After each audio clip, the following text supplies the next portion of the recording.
So it is 12 o'clock, episode one, day one Yes, of it is. our live event of our 15-minute. This is like rapid fire chat. And the title today, what is the title today? Not speaking tech jargon, I believe.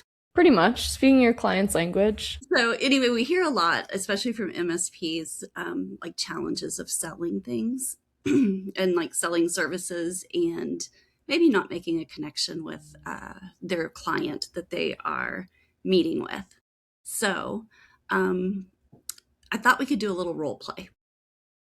So I'm going to Ready. be the MSP. You're going to be my banking client. Okay, Okay. so I'm going to start off with a sales pitch. Are you ready? Maybe. I feel like I should warm up for this.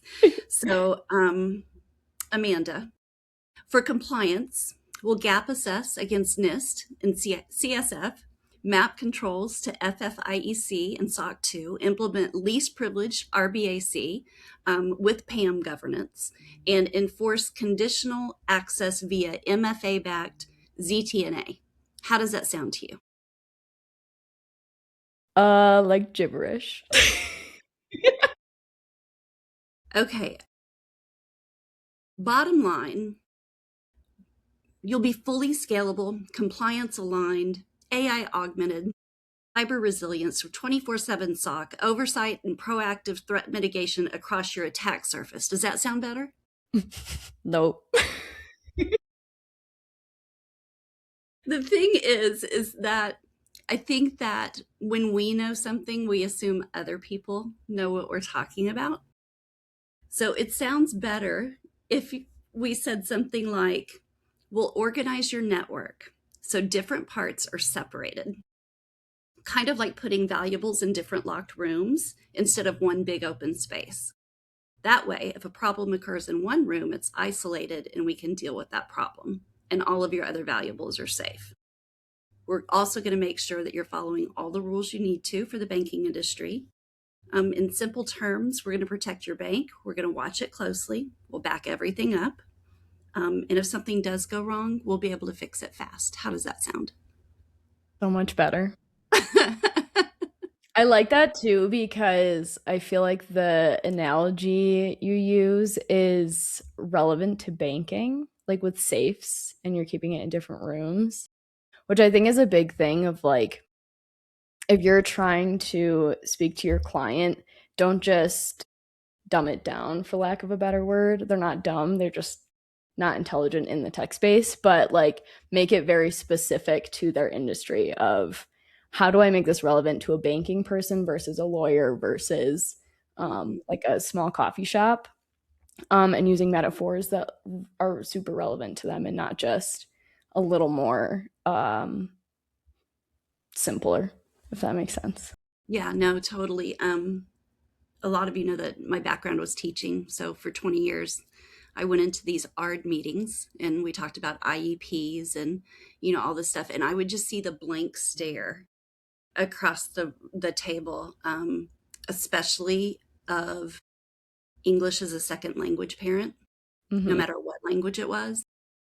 We deal with this stuff all the time. And it's like, an ARD meeting is an annual review and dismissal, of a child with any kind of special needs, IEP, individual education plan. Like if we would just use the words, I think Mm-hmm. that we would bridge that gap so fast.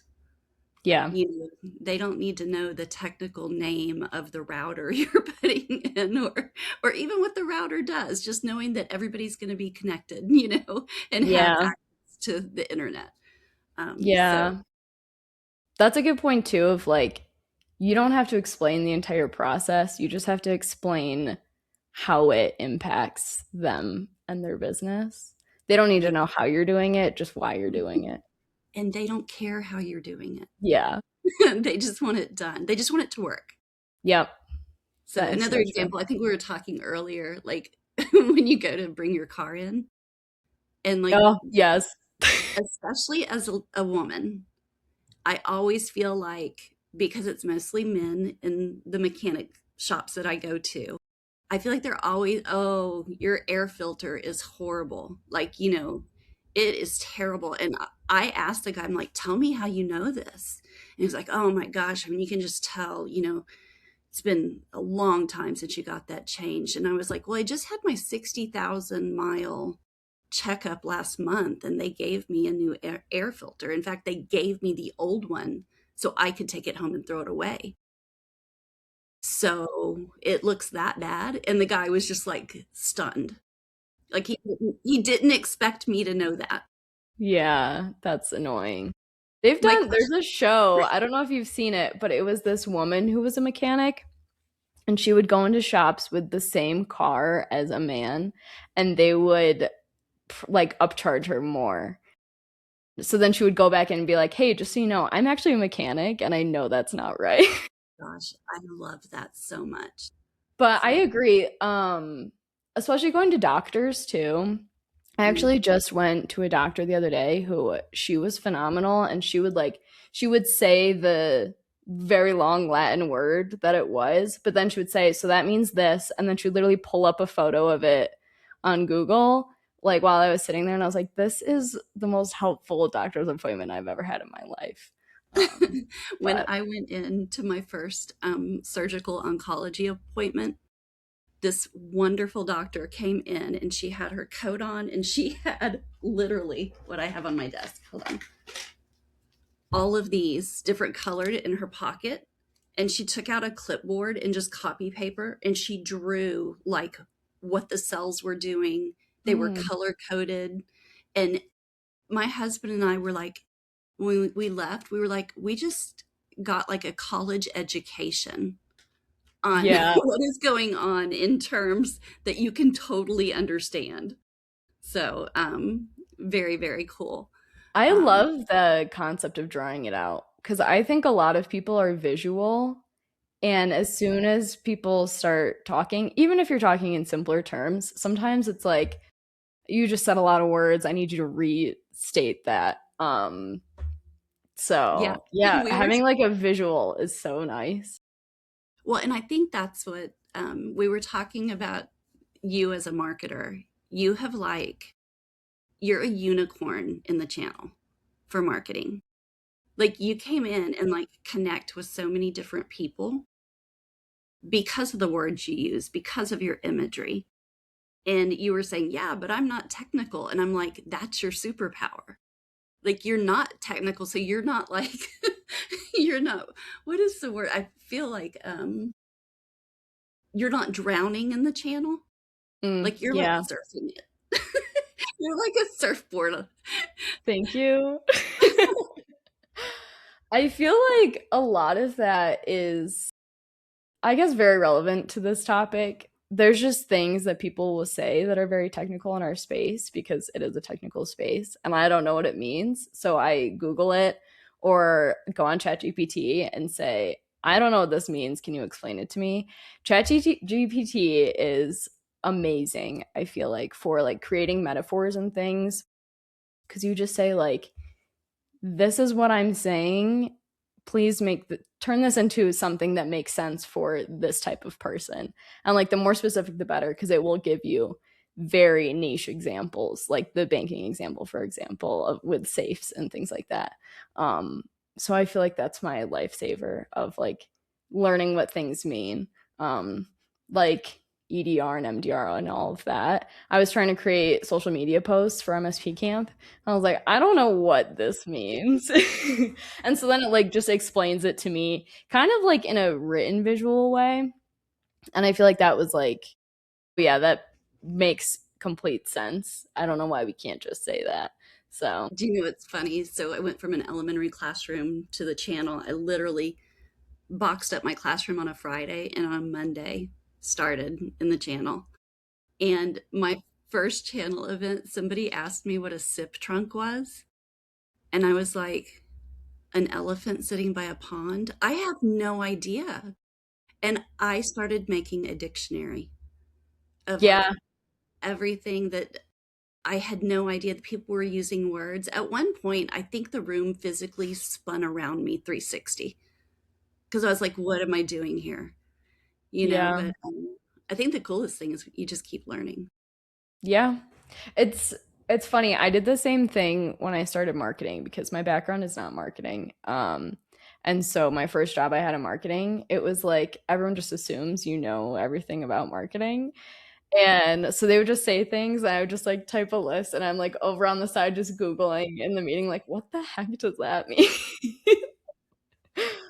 Yeah, but you're the smart one that figures it out, You you have know? to. Yeah, you totally have to. And I just Mhm. think that your hard work and everything shows. So, Thank where you, else have Mary. we encountered places where people use words and we're just like, what in the world are you talking about? Trying to think. Ooh, I have one. When I bought my first house, I Oh, was yeah. sitting in the closing and they were showing me all these papers, and it was just me and my real estate agent. And the closer was just like spitting out all these like acronyms and taxes and withholdings and PMI and all of that. And she was like, okay, any questions? I was like, yes. Can you explain that again? She literally said the exact same thing, but it's like times 10 speed. And when she was done, she looked at me and I must have looked like an idiot. And I was like, I have to leave. And she was like, excuse me? I'm like, I am so confused right now and I'm about to pay a lot of money. Like, I'm literally going to go get a taco and I'll be back. And I did. And I remember she just sat at her desk and she was like, okay. And I said, and while I'm gone, if you can think of a different way to explain that without using any of the same words. Yeah. And when I came back, like she was really sweet. She was like, I'm so sorry. I do this every day, all day long. And I just assume people know what I'm talking about. Yeah. I mean, I do the same thing in marketing. I'll say things and I'm like, I let me explain that. Oh, I had a thought while you were talking about that and now it escaped me. Well, and I Oh, have I to was gonna say, say, go ahead. my phone is blowing up right now. And I I guess I'm getting a lot of comments in the chat, but we're not seeing them on our screen. So if you're making comments, thank you for being here. This is obviously our first time to do this. And we're going to be doing this every Thursday, different guests, 15 minutes of whatever's on today. It's Amanda's mind. But Yeah. next week, I mean, stand by for the post that'll come out tomorrow to tell you who will be here next week. Yep. So, okay, Um, buzzwords we hate. What are buzzwords we hate right now? when Um, tech. well, in Actually, anything, before sales, we jump to marketing. this, I do want to say, because I am going to forget it again, um, I feel like it almost makes people sound smarter when they're able to put it in simpler terms. Because I kind of assume, like, if they're not able to simplify it and explain it in a different way, do they really even understand what they're talking about? So that was just a thought that popped in my head, and I No, had to get it out. I think that's excellent. I'm gonna I'm gonna pull out my old person card. Um, I find comedians who cuss relentlessly are so much less funny to me Yes. because I think that they could, if they were smarter, they could land the same joke in a different way. Yeah, it's very easy to just like use a swear word as comedy. And it's like Yeah, literally anyone can use swear words and try to make it funny. I agree for sure. that's Um, exactly right. Okay, okay, buzzwords. we're at time. So my buzzword really quick. I hate the word low hanging fruit. But that's not a word, that's a phrase. I hate the phrase low hanging fruit. Oh my gosh, there's so many business ones. Like, let's circle back or synergy. I don't know, just all of those silly words that are like, why are we talking like this? All right, this has been great. Thanks for being my first guest ever. Like, Anytime. this moment will never happen again. Oh, I know. That's exciting though. Virtual hugs. Bye. Mm. I don't know if we're still live.